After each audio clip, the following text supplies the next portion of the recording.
Assalamualaikum warahmatullahi wabarakatuh.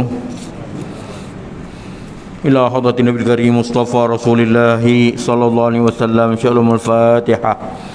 A'udzu billahi minasyaitonir rajim. Bismillahirrahmanirrahim. Alhamdulillahirabbil alamin arrahmanir rahim maliki yaumiddin. Iyyaka na'budu wa iyyaka nasta'in. Ihdinas siratal mustaqim. Siratal ladzina an'amta 'alaihim ghairil maghdubi 'alaihim waladdallin. Amin.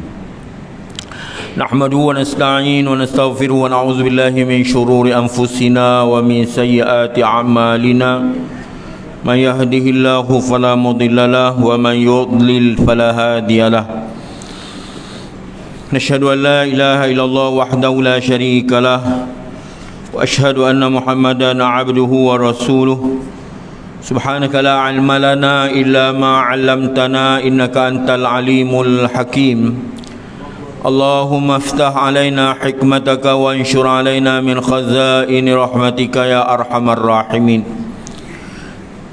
Yang dihormati ahli jawatan kuasa Surau An-Nur, para hadirin sidang Jumaat yang dihormati sekalian.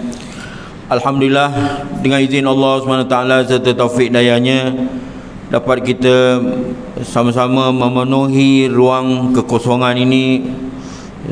Sama ada kita nak berzikir, sama ada kita nak membaca Quran, sama ada kita untuk berkongsi ilmu pengetahuan, semuanya dikira ibadat dan beriktikaf sementara kita menunggu azan Jumaat.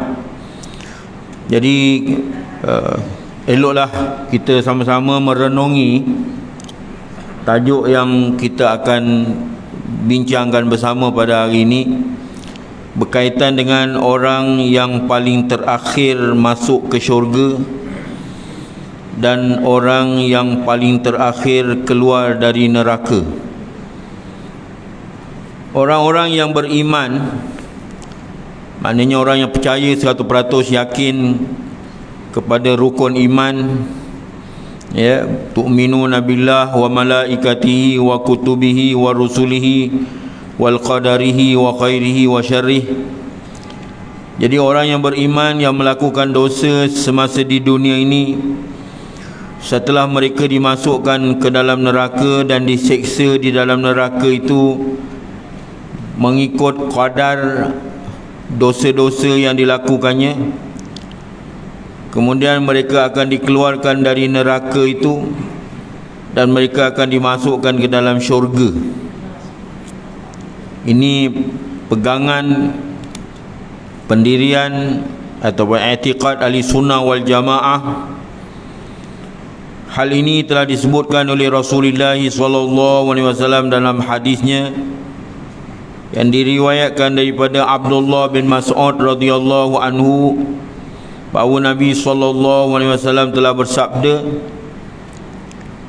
akhiru man yadkhulul jannata rajulun fa huwa yamshi marratan wa yakbu marratan wa tasfa'uhu an-naru marratan fa idza jawazaha iltafata ilaiha fa qala tabarakalladzi najjani mink. Mandangkan hadis ini agak panjang, jadi saya terus terjemahkan saja.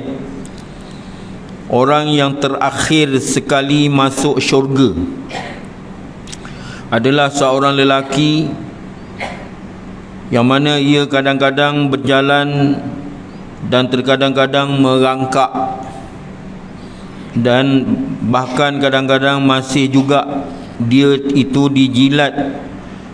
dijilat-jilat juga oleh api neraka tadi.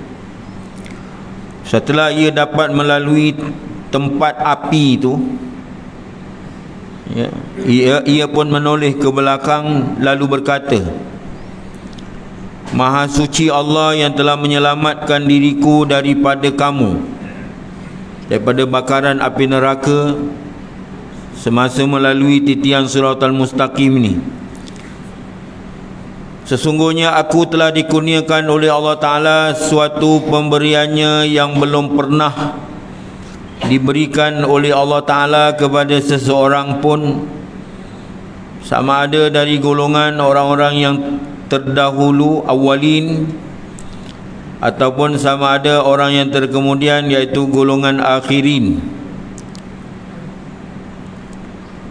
Kemudian diperlihatkan kepadanya sebatang pohon.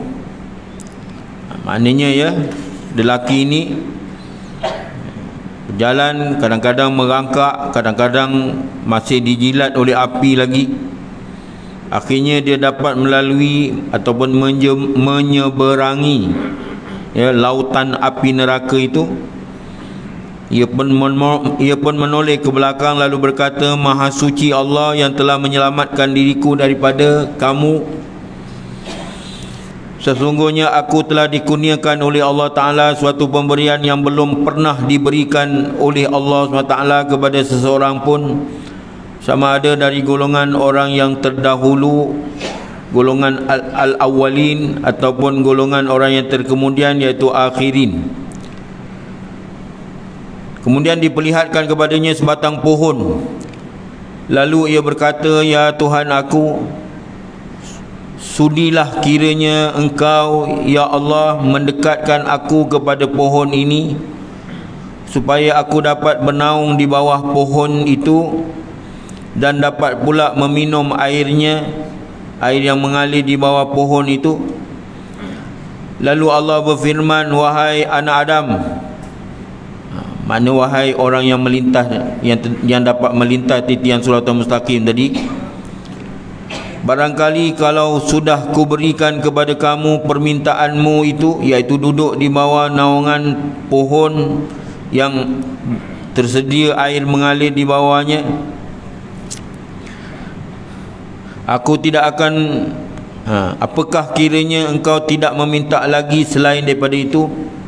Adakah engkau tidak minta yang lain? Maka orang itu menjawab, Ya Tuhan aku tidak akan meminta yang lain lagi.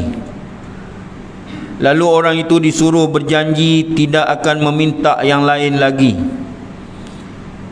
Setelah itu Allah SWT lalu menerima permohonannya, kerana dilihatnya orang itu tidak sabar lagi untuk mendapat keinginannya duduk di bawah pohon yang mengalir air, untuk dia meminum air daripada bawah pohon itu, untuk berlindung, bernaung di bawah pohon itu. Maka Allah SWT mendekatkannya kepada pohon itu, dan ia pun bernaung di bawahnya serta meminum airnya. Kemudian selepas itu diperlihatkan pula kepadanya sebatang pohon yang lain, yang lebih bagus daripada pohon yang pertama tadi. Lalu orang itu berkata, Ya Tuhan aku, sudikanlah kiranya engkau mendekatkan aku kepada pohon itu, supaya aku dapat bernaung di bawahnya dan meminum airnya, yang mana aku tidak akan meminta yang lain kepada kamu. Lalu Allah berfirman, Wahai anak Adam, bukankah sebelum ini engkau telah berjanji tidak akan meminta yang lain lagi kepada aku? Barangkali kalau sudah kuberikan permintaanmu yang ini, yang kedua ni, engkau akan meminta lagi yang lain pula? Kau nak minta lagi yang lain pula ke? Orang itu berjanji sekali lagi, aku tidak akan meminta yang lainnya. Lalu Allah SWT menerima permohonannya itu, kerana dilihatnya orang itu tidak sabar lagi untuk mendapat keinginannya itu. Maka Allah mendekatkannya kepada pohon itu, maka ia pun bernaung di bawahnya serta meminum airnya. Ini permohonan yang kedua telah dimakbulkan oleh Allah SWT, ya. Kemudian diperlihatkan pula kepada orang tadi sebatang pohon lagi, pohon kayu, pohon yang terletak berdekatan dengan pintu gerbang syurga. Ini pohon ni yang ketiga ni, dia dekat dengan pintu gerbang syurga, yang keadaannya lebih bagus dari pohon yang kedua, petah lagi yang pertama tadi. yang lebih baik daripada pohon yang kedua tadi, yang hanya ada mengalir di bawahnya air. Tapi ini yang ketiga, pohon yang berdekatan dengan pintu gerbang syurga. Maka orang itu berkata pula, ya, orang yang dapat lepas daripada titian siratal mustaqim tadi, ya. Orang itu berkata pula, ya Tuhan aku, sudilah kiranya engkau mendekatkan aku ke pohon ini, pohon yang berdekatan dengan pintu gerbang syurga ini, supaya aku dapat bernaung di bawahnya dan meminum airnya. Aku tidak akan meminta lagi kepadamu yang lain. Lalu Allah berfirman, wahai anak Adam, bukankah sebelum ini engkau telah berjanji kepada aku tidak akan meminta yang lain? Maka orang itu tadi menjawab, benar ya Tuhanku, aku telah berjanji. Sekarang aku tidak akan meminta yang lain lagi.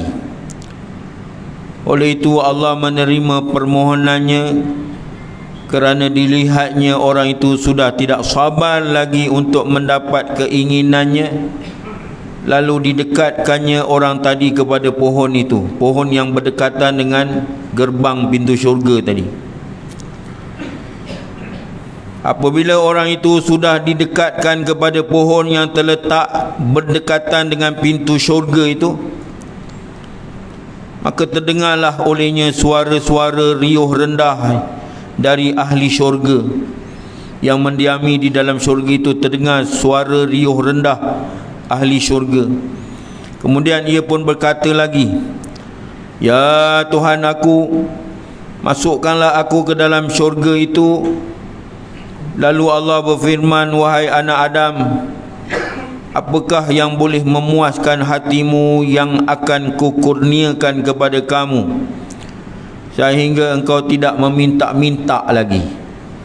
Macam mana aku nak bagi engkau satu kepuasan yang bila aku bagi, lepas tu engkau tak ada meminta-minta lagi? Apakah engkau sudah berpuas hati jika aku beri kepada engkau kenikmatan sebesar kadar dunia? Ini tawaran yang diberi oleh Allah SWT kepada anak Adam ini. Apakah engkau sudah berpuas hati? Sekarang macam mana kalau aku nak bagi sesuatu yang menjadikan engkau berpuas hati, jika aku berikan kepada engkau kenikmatan sebesar kadar dunia, dan ku tambah lagi sebuah lagi yang seperti itu juga? Tiba-tiba orang itu berkata, ya Tuhan aku, engkau ni nak memperolok-olokkan aku ke? Kau nak mempersenda-sendakan aku? Padahal engkau adalah Tuhan seru sekalian alam. Jadi Abdullah bin Mas'ud yang meriwayatkan hadis ini ketawa dia bila dia menyebutkan peristiwa hadis ini, hadis yang diriwayatkan oleh Rasulullah SAW kepadanya ini.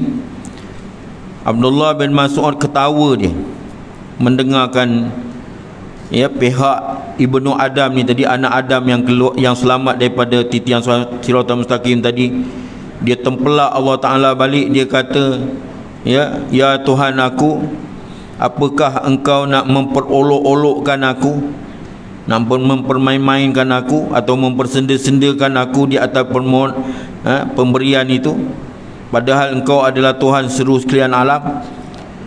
Ibnu Mas'ud meriwayatkan hadis ini ketawa lalu berkata, mengapakah kamu tidak menanyakan kepada aku kenapa aku ketawa? Kata Abdullah bin Mas'ud kepada para sahabat yang ada mendengar ketika dia meriwayatkan hadis ini, dia berkata, mengapakah kamu semua tidak menanyakan kepada aku kenapa aku ketawa? Maka mereka itu, ya, pun bertanya, mengapa engkau ketawa? Ya, maka Abdullah bin Mas'ud radhiyallahu anhu menjawab, begitulah Rasulullah sallallahu alaihi wasallam ketawa juga ketika Rasulullah SAW menceritakan hal ini. Lalu baginda ditanya, kenapakah engkau ketawa ya Rasulullah sallallahu alaihi wasallam? Baginda menjawab, aku ketawa kerana ketawanya Allah ataupun ketawanya Tuhan seru sekalian alam. Ketika orang yang meminta tadi supaya ia dimasukkan ke dalam syurga itu berkata, apakah engkau memperolok-olokkan aku padahal engkau adalah Tuhan seru sekalian alam? Lalu Allah berfirman, aku tidak memperolok-olokkan engkau wahai anak Adam, tetapi memang aku adalah maha berkuasa atas segala yang aku kehendaki. Itu dijawab oleh Allah Ta'ala kepada hamba anak Adam ini, ya. Ini di antara dalil-dalil yang menunjukkan bahawa pegangan ahli sunnah wal jamaah, ya, mana orang-orang yang beriman, percaya 100% yakin kepada Allah SWT tidak akan kekal di dalam neraka jahanam. Di dalam hadis sahih ada menyebutkan keterangan yang jelas bahawa orang-orang yang beriman itu tidak akan kekal selama-lamanya diseksa dalam neraka. Malah mereka itu akan dikeluarkan dari api neraka selepas mereka diazab seimbang ataupun sesuai dengan dosa-dosa yang mereka lakukan semasa mereka hidup di dunia ini.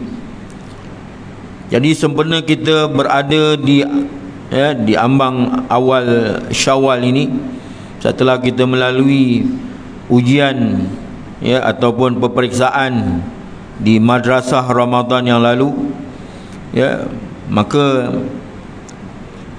nampak kelihatan kepada kita di mana letaknya iman, Islam dan takwa kita kepada Allah SWT. Ya, kerana iman ada kala bertambah dan ada kala berkurangan. Al-iman yazid wa yanqus. Ahli fiqah dan pakar-pakar hadis telah ijma' iman ialah perkataan, mengakui dengan lidah, dan amal. Selain daripada perkataan ialah amal, iaitu melaksanakan dengan anggota badan. Dan tidak sah amalan itu kecuali dengan niat. Itu diittifakkan oleh golongan fuqaha dan muhaddisin, pakar-pakar hadis. Iman ialah perkataan, iaitu mengakui dengan lidah, iqrarun bil lisan, dan amal, melaksanakan dengan anggota badan, wa amalun bil jawarih, dan tidak sah amalan kita kecuali dengan niat. Innamal a'malu bin niat. Menurut ahli fiqah dan pakar-pakar hadis, iman di sisi mereka itu adalah bertambah dengan sebab taat kepada Allah Subhanahu wa taala. Sebab itu apabila kita berada di dalam bulan ibadah, iaitu Ramadan yang lalu, kita begitu hebat peribadatan kita dengan amalan-amalan sunat dan wajibnya. Tetapi lama kelamaan kalau tidak ditanam azam yang kuat, ditakuti semakin lama semakin berkurangan amal kita.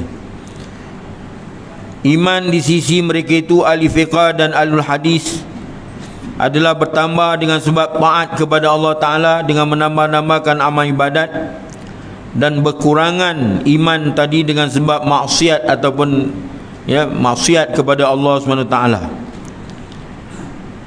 Mengikut ahlul fiqah dan ahlul hadis, semua perilaku yang membawa kepada ketaatan terhadap Allah adalah iman.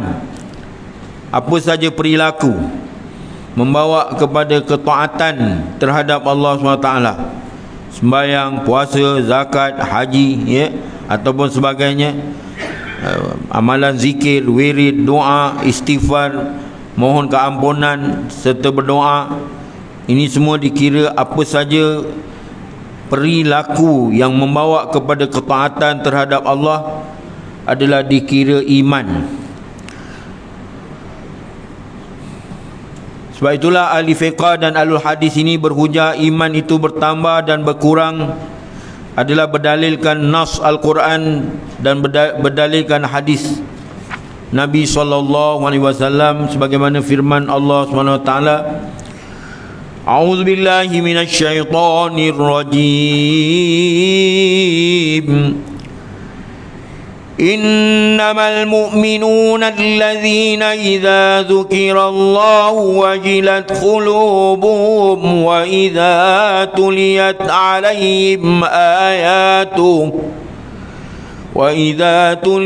'alaihim ayatuhu zadatuhum imana wa ala rabbihim yatawakkalun.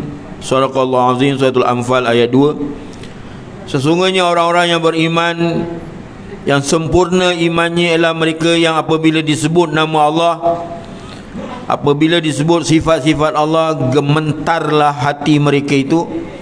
Dan apabila dibacakan kepada mereka ayat-ayat Allah, menjadikan mereka bertambah iman, dan kepada Tuhan mereka jugalah mereka berserah. Ini dalil ada kalanya bertambah, ada kalanya berkurangan iman. Begitu juga dalam surah Taubah, wa idza ma unzilat suratun faminhum man yaqulu ayyukum zadathu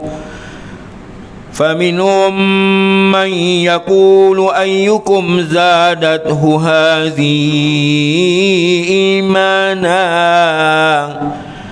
فَأَمَّا الَّذِينَ آمَنُوا فَزَادَتْهُمْ إِيمَانًا وَهُمْ يَسْتَبْشِرُونَ. Shadaqallahul Azim, surah Taubah ayat 124 ya.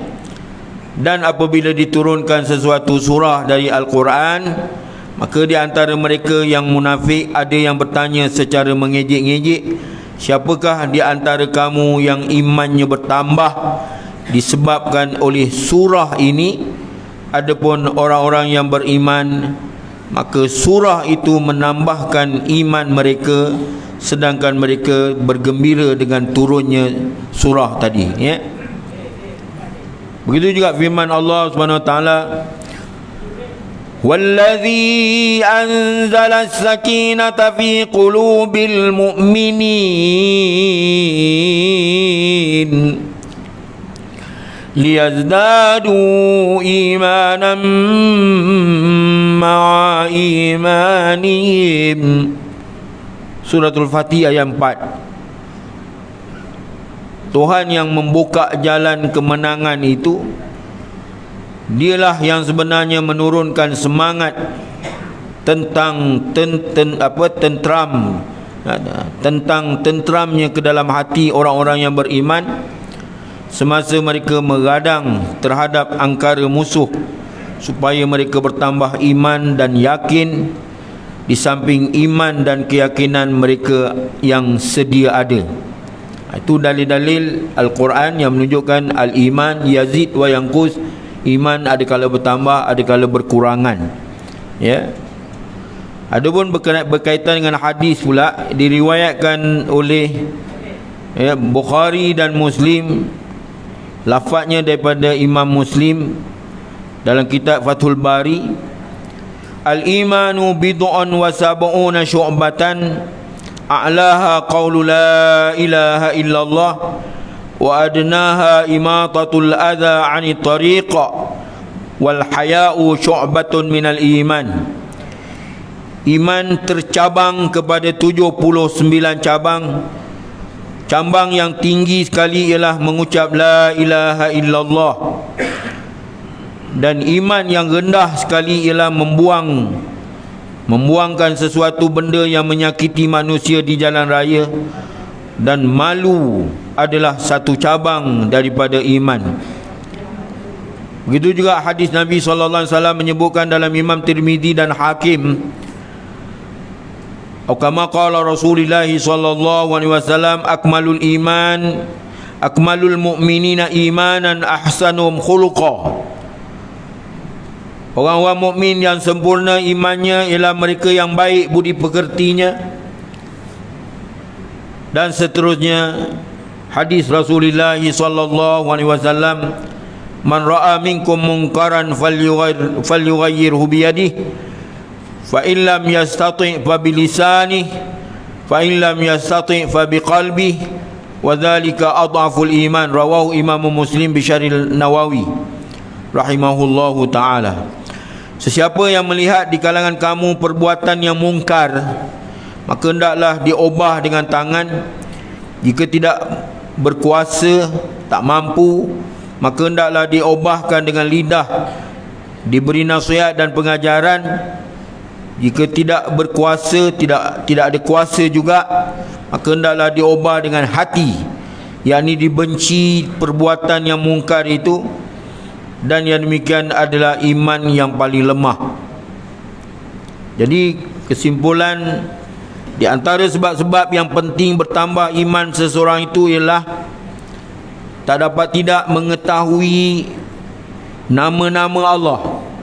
Ya, yang kita ketahui ada 99 nama, kurang satu tak cukup 100, 99. Ya, innalillahi tis'a wa tis'in nasman, tis'a wa tis'ina isman fad'uhu biha. Sesungguhnya bagi Allah Ta'ala itu ada 99 nama, maka hendaklah kamu berdoa dengan 99 nama tadi. Di antara sebab yang penting bertambah iman seseorang itu ialah mengetahui secara mendalam tentang nama-nama Allah. Kaji serta menyelidik nama-nama Allah serta sifat-sifat Allah. Ya, wujud, qidam, baqa, mukhalafatu ta'lil hawadis, qiyamu ta'ala binafsi, wahdaniyat, qudrat, iradat, ilmu, hayat, sama, basar, kalam. Mengetahui secara mendalam, ya, sifat-sifat yang wajib bagi Allah Ta'ala serta sifat yang harus, sifat yang mustahil, dan perbuatannya, ya, af'alullah, perbuatan Allah, seperti menghidupkan menghidupkan yang mati, ya, dan mematikan orang yang hidup. Yuhyi wa yumit, fa'alul lima yurid, innama amru idza arada syai'an an yaqula lahu kun fayakun. Begitu juga iman bertambah dengan mengetahui perihal kelakuan Rasulullah SAW, perundangannya, syariatnya, peribadatannya, perjuangannya dan muamalahnya, interaksinya. Begitu juga mengetahui kitab Allah yang mengandungi berita umat-umat yang dahulu kala. Itu boleh menambahkan iman. Suruhan, larangan, pengajaran, tauladan, janji baik, janji buruk, hukum hakam dan menceraikan di antara hak, membezakan di antara hak dan batil. Seterusnya mengetahui perkara-perkara yang akan berlaku selepas mati pun boleh menambah iman, iaitu soal munkar nakir, ya, azab kubur, azab neraka dan nikmat syurga. Tu bila dikaji, dipahami serta didalami, mengetahui secara mendalam boleh membawa kepada kesuburan iman, bertambah iman.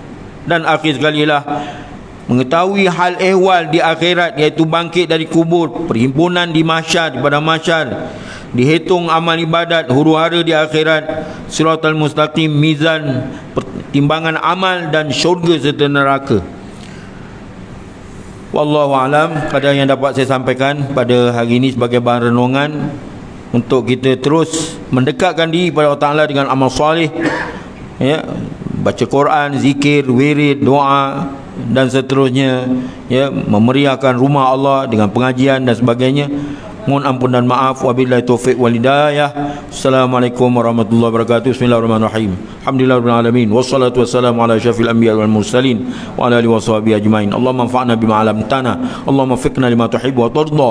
Ja'alna min ibadika salihin. Allahumma 'inna ala dzikrika wa syukrika wa husni ibadatik. Allahumma inna nas'aluka ridhaka wal jannah wa na'udzubika min sakhatika wan nar. Allahumma innaka 'afuwun karimun tuhibbul 'afwa fa'fu 'anna wa an walidina wa an jamil muslimin bi rahmatika ya arhamar rahimin. Subhanallah subhanakallahumma bihamdika asyhadu an la ilaha illa anta nastaghfiruka wa natubu ilaik. Wa sallallahu ala Muhammad wa ala alihi wasallam. Alhamdulillahirabbil alamin. Taqabbalallahu minkum.